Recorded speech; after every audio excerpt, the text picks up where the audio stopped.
This is all about players catching their stride with the Philadelphia Eagles, especially at this moment come next week. You have two division games, from one game on Sunday in Dallas to a short week leading up to the Washington Commanders at the Link in Philadelphia.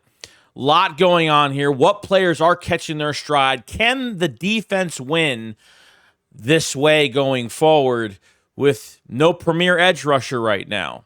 What can you replace there to make this work? And we have a lot to discuss, so let's get into it. A killer buried, but not dead. Darren, we better turn around. Because I've seen enough horror movies to know any weirdo wearing a mask is never friendly. This video is sponsored by BetUS. It has been a rough road for the Philadelphia Eagles this season for all Eagle fans. Will the Eagles rise to the occasion or continue to play down to the competition? If I'm going all in, giving it my all for a Super Bowl, I'm going to bet $500 and get $7,000 back at the end of the year. And we still stay true to the team that we believe in. But will the problems continue? We will find out. Make sure to check out BetUS. Get a 150% deposit bonus on your first three deposits up to $2,000 with promotion code YouTube150. I want to thank BetUS for sponsoring this live stream or video, and let's get back to the content.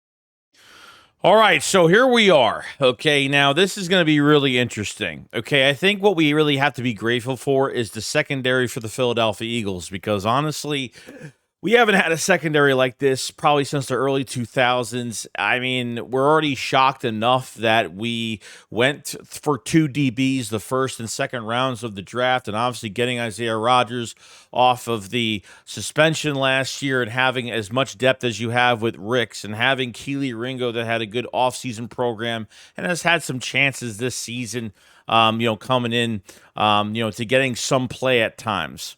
But Quinyon Mitchell, these are the type of guys that will make the difference.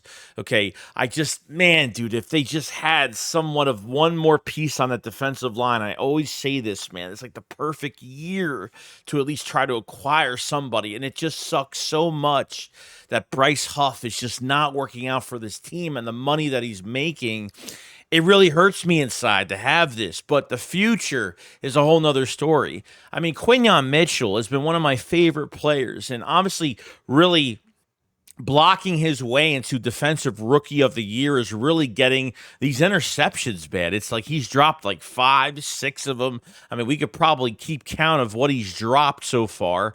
But Mitchell, quarterbacks that target Mitchell, okay, have only completed 51.2% of their passes, 277 yards with a 57.3 passer rating. Okay, he hasn't allowed a touchdown this season, and obviously there's no interceptions. Okay, for 283 coverage snaps, it's crazy. Just to have that guy, and I've seen it from game to game where quarterbacks, even you take the Bengals game, for example, where there was a play I sure know that Joe Burrow was going to throw to Jamar Chase on the flat, and decided not to because, obviously the coverage was really good and they knew that Quinyon Mitchell was going to get right in there and make that tackle instantly in 2 seconds.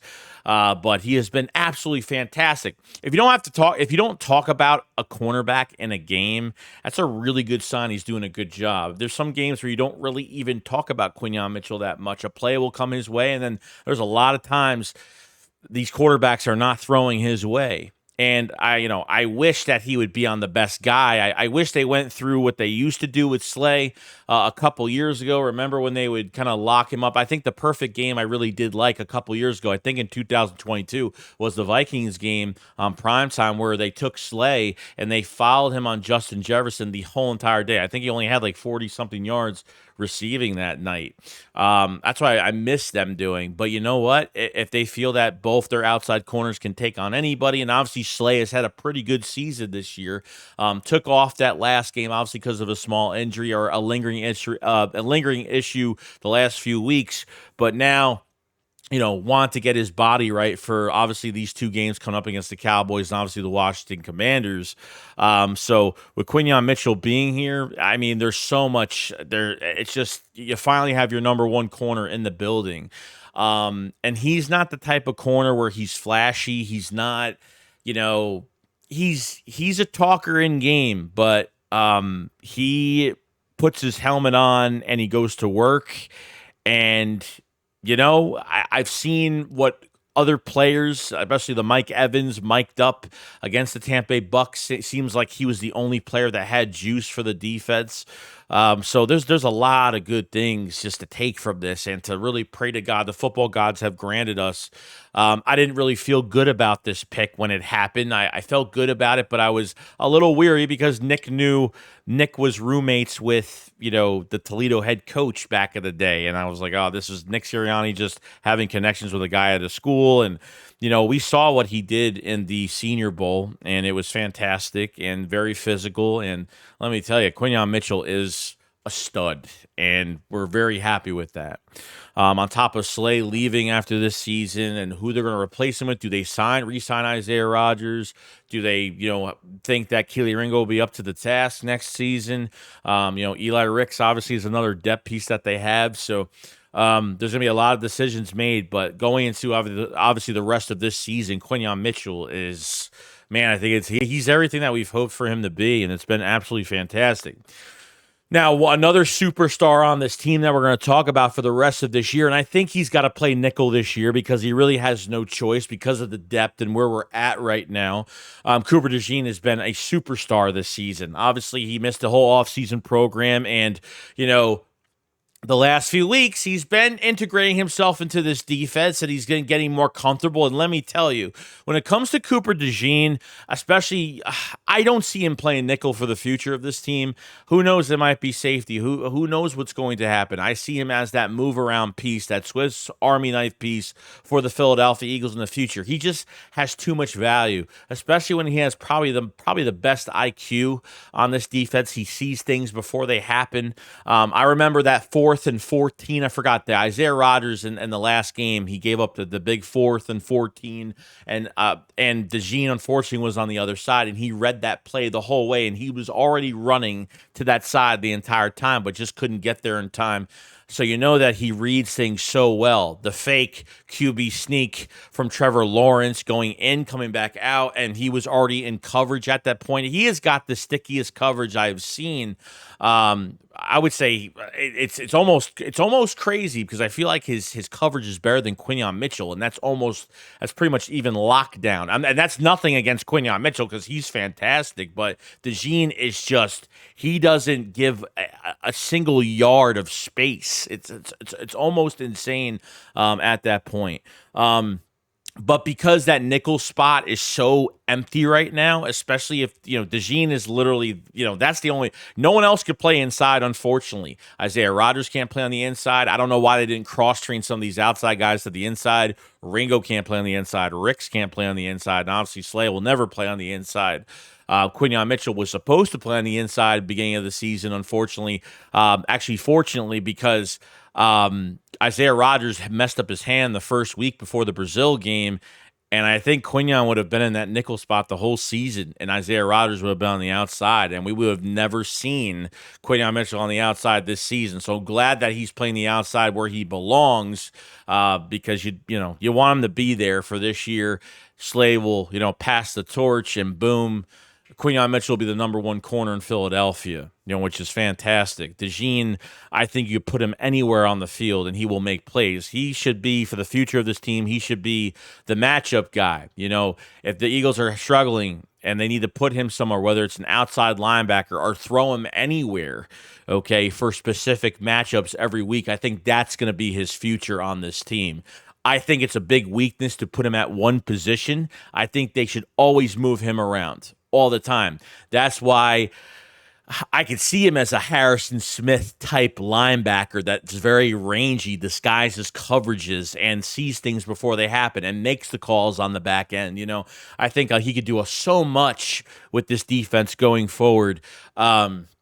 But unfortunately, Maddox has to stay here because he's the only backup nickel right now. And obviously, right now you have Chauncey Gardner-Johnson at safety on contract for 2 more years with the Philadelphia Eagles. Reed Blankenship has 1 more year with the Eagles next season in 25. And Sidney Brown is coming into the mix now. Okay, so there's a lot going on there. Bradbury's coming back within a week or two. Whatever's happening with that situation, I have no idea. But Cooper DeJean has been lights out. He has made this defense better by him catching up 100% terminology-wise, being in this defense. Man, wasn't Maddox such a liability? And remember, even last game, the past couple games, they put in Maddox for a couple plays, and quarterbacks automatically go to that tight end or whoever Maddox is covering. Maddox is always that liability in coverage. Quarterbacks go for that matchup if Maddox is in the game. And it's been one of the biggest weaknesses. Nickel has been a big weakness for the Eagles, especially outside corner as well. But nickel's not an easy position. DeJean is perfect for it for this year, but I definitely see him being something a lot more for this defense going forward for the future of this team. No joke. It's bar none. You need him for a specific position, whether it's nickel or whatever. But I think that changes. And I think the rest of this season, keep him at nickel, obviously, and, just let him ball out and keep doing the things that he does well. And his football IQ is up there, which his play on top of it, plus his coverage, his A-plus tackling. He's the whole package you ever want. Now, this is a first-round talent, in my opinion. Realistically, the draft went 14, 15 picks, offensive players. The Eagles jumped in front of Green Bay on day 2, and boom, they had him instantly. It wasn't that hard. Fell right into our laps pretty much with an easy trade-up. So DeJean the secondary just keeps doing what they're doing, whether it's Isaiah Rodgers has the 1 Isaiah Rodgers has the 2, I would say. And obviously, and he didn't really have a bad game. He gave up that one big one on 4th down, but I thought he had a solid day. And Slay has had a pretty good year. And whether he gets traded after this year, and the Eagles get a late draft pick for him, or he does retire, we'll see what happens in the moment it happens. Now, the defensive line, they didn't trade for an edge rusher. Who is catching their stride right now? Okay. For Jalen Carter, I think he has probably the hardest job because, unfortunately, we can't get the most out of him right now. Because a lot of these offenses are not afraid of our edge rushers, unfortunately, and that's just the case. And they will double on Carter or they'll double on Davis. I think Carter had 6 pressures in that game against the Jaguars, and he got in Trevor Lawrence's face a good amount of times in that game. That's a good day. It's a really good day. I know sack numbers are sexy and they're great to look at and see those statistics, and the Eagles just don't have that, unfortunately. We don't have a closer. We don't have somebody when there's a minute left and it's 3rd, 4th down, and you need this player on the edge or somebody that's an apex predator that's going to, make the play. And with Hassan Reddick not being here, he kind of lost that. And to be honest with you, I didn't expect him to go into the trade deadline before it expired on Tuesday at 4 p.m. for them to get a Myles Garrett. They never were going to do that. They're not giving up a 2nd-round pick for a player. It's just not going to happen. So I do respect them for that instance.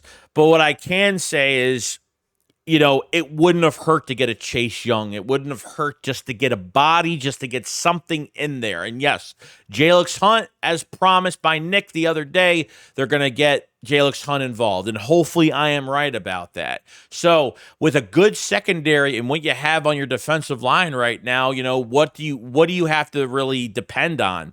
You really got to depend on these fast break tackles, getting to the football, getting off blocks, getting to the football. Make sure these corners play good in open space, obviously, especially run support, tackling great, which I think they have been doing pretty good. It's just one of those things, man, where you're kind of dialing it down a little bit, and you're trying to figure out ways. And I think Fangio needs to be more creative. I think it needs obviously the blitz packages. You have two very good linebackers right now, and Zach Bond, Nakobe Dean is playing at the top level. He hasn't even hit his ceiling yet. I don't think we've even seen the best of Nakobe Dean, because if this is what we're getting when he's just starting to catch on, I can't imagine what he's going to look like down the road, even at the end of this year, of what he's going to look like. So it's been a big treat for the cornerback position, and it's been a really big treat for the linebacker position, in my opinion. Your weakness is your defensive line, and we have never had this weakness in years, because the Eagles have always taken care of this. They've drafted Jalen Carter in the first round. They drafted Jordan Davis in the first round. I don't think Jordan Davis has flashed a lot, and then he has kind of disappeared. Last year, great first quarter of the season, then disappeared. This season has been hot, but he's been more cold. He's got 1 sack for the year, I think. And, I understand, but people are going to say, well, he should be a run, he's here to run block and blah, blah, blah. And, but he's a first round pick, though. If he's a first-round pick DT, you're expecting him to be a good pass rusher. And we've seen it from him, but not that much. So Jordan Davis on his 3rd year, they'll keep him another year, obviously. But Jalen Carter, I don't think Jalen Carter can do as much, because there's no threat on the edge. I think that's a huge part of it. Okay. You don't think guys like Aiden Hutchinson and TJ Watt and some of these other guys help on the edge so much that those DTs will get those one-on-ones, because they would rather try to double team or get a chip block on the outside to one of these edge rushers. You don't have that type of player on the edge. That's where I'm like, man, I think they would be one big piece away from really doing more damage than they're doing right now. I mean, it's so close. It just sucks that they couldn't make a move as fast as they could. Like I said, I'm happy with Carter. I'm happy with, Jordan Davis, is stepping up. If he's just going to be a run stuff for the rest of the season, it is what it is. He won't get paid big money after his 4th year next year, 25. I like Thomas Booker is a good rotational guy. Milton Williams has gotten some good pressures. It's been more pressures. We haven't gotten big numbers from these guys.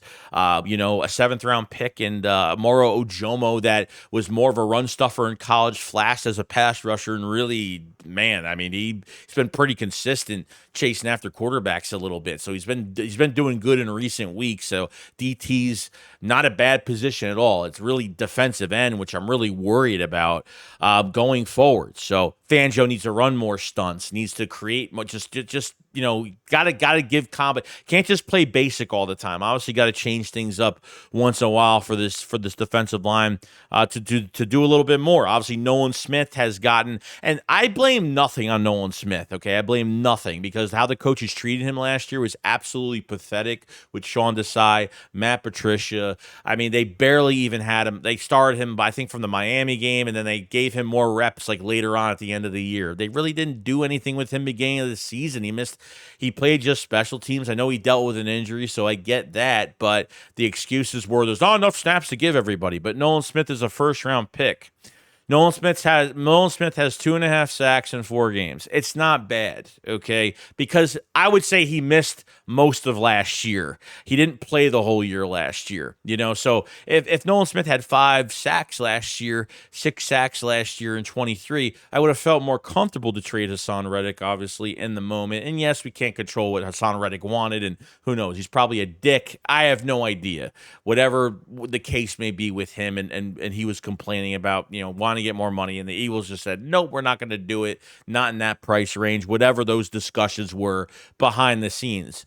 But I'm really hoping. I've seen Nolan Smith attacking the gap than more likely bull rushing. Really, he's an undersized edge rusher that I think should have been more of an outside linebacker, from an end to an outside linebacker. I think he should have been cross-training to outside linebacker. Yes, he does drop in coverage, and he doesn't really seem that great at it because he doesn't do it all the time. I don't think he does as much as everyone thinks. These edge rushers go in coverage. Some guys they're just not used to doing that, But I like that Nolan Smith is not just bull rushing, because when you're undersized, you got to use more technique. And when you use more technique, technique. You're obviously, you're going to put in your craft a little bit. When you attack a gap, that's where, line him up wider, let him attack inside, outside, but this is one of those defenses where you're reacting more than you're attacking. So I get it. You're going to attack, but you have to, contain as well. And I think, the Eagles have done a lot better with containment on the outside. Beginning of the season, they were not looking too great.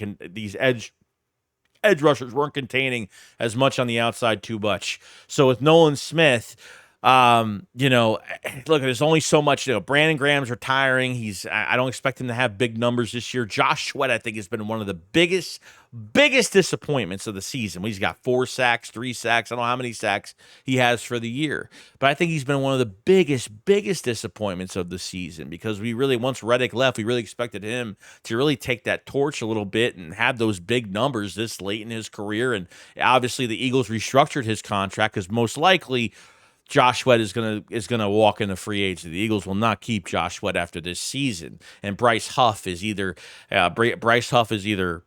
now dealing with an injury, a hand injury, and warm-ups before the Jags game. He just hasn't done enough. He just started going into a 4-point stance a few weeks ago. I mean, and then we're trying. He's got 1.5 sacks, 2.5 sacks. I don't know what he has for the year. It's not much, obviously. And every time he starts getting pressure, great. I want these pressures to result in sacks. So if you can't get the sacks, the Eagles got to tackle really well. And as soon as they can't miss tackles on quarterbacks, they got to take guys to the ground. And, Fangio has to be more creative with the linebackers and play them downhill and do some blitz packages and run some stunts with the defensive line and create some mismatches and create some different opportunities for the defense to get pressure to hit some quarterbacks. You know what I mean? The Giants game, you had 8 sacks. I know they're not getting that in other games. Okay. I wasn't hyping that up too much. I was happy they did it. I'm glad they did, to give these guys more confidence going into the next game, getting some sacks and having fun and doing their thing, which is fantastic, but it's not going to happen every single week. And it doesn't happen all the time. So, like I said, edge rusher is just it's just not good enough. It's just they just don't have that guy, and I unfortunately, unless there's a guy on the street or going off waivers, that's a nice rotational, or there's a guy on the street as an edge rusher, which I'm trying to think right now if there's anybody even out there right now that they could acquire at the end of the year before the playoffs. Get a guy that's fresh off the street, can come right in, do his thing. I don't know. So that's going to be a whole nother discussion for another day, but we've been talking about this defensive line the entire year. So it's pick and choose, pick your poison. I mean, now we have the great secondary, and now we have great linebackers, great secondary, and now our defensive line is just, they're catching their stride. Every week they're getting better. The question is, can they get better? Or they will stay at this standstill for a while. It just really depends. So I feel good about it. I'm hoping, look, the Eagles will be able to analyze, us fans will be able to analyze what this defensive line looks like at the end of the year. Is Nolan Smith going to have 6 to 8 sacks this season? Or, is he going to disappear? Is Bryce Huff going to be worth the money? I mean, he was on the trade block for the trade deadline. So it looks like the Eagles are trying to get out of this contract, which I don't blame them. Just sitting at $17 million makes no sense. Graham's going to retire. I mean, there's just nothing else. You're hoping that Jalix Hunt gets to the rotation. I think Jalix Hunt is the perfect fit for what Fangio wants for the defense, whether it's being in the perimeter or, dropping in coverage, covering in the perimeter, or it's going to be, I want to see Jalix Hunt more in this pass rush and see what happens there. So we'll see what happens with all that. But like I said, this video is all about really seeing if players are catching their stride, because we see, the reverse card now. Our secondary. It just seems the Eagles have put a lot of guarantee. Okay, draft compensation. They've put a lot into that secondary this past year, and I think it's just going to get better. Now I feel like not rebuilding the defensive line, but you still need a couple pieces, and I would think you need some better depth pieces on the edge as well. We'll see how the rest of the season goes, but I kind of want to go through a little rant on just where we're at right now when it comes to our defense. Our offense is a different story. We'll do another video on that, but really our defense is where I'm really excited. When I talk about it, I'm excited about it because I want to see what every game I'm always going to say, what's Nolan Smith going to do? What's Bryce Huff going to do? It's always excitement every Sunday because, they're playing every week and you just want them to get better. So, we will get to analyze this thing down the road, see what happens, and hopefully it's a good outcome for us. So, other than that, guys, that's pretty much it. Let me know what you guys think. Make sure you check out BetUS. Make sure you subscribe to the channel for Eagles news every single day. And let me know your comments. Let me know your thoughts in the comment section below. In general, with our defensive line, how do you feel about Quinyon Mitchell? How do you feel about Cooper DeJean? And, what's missing from this defensive line? Do you think they will get better? Do you think they will only be, sit at a certain point and ride it the rest of the season? You guys let me know in the comment section below. And I will see you guys on the next one. Shakes what up, follow slide. Peace out, guys. Peace.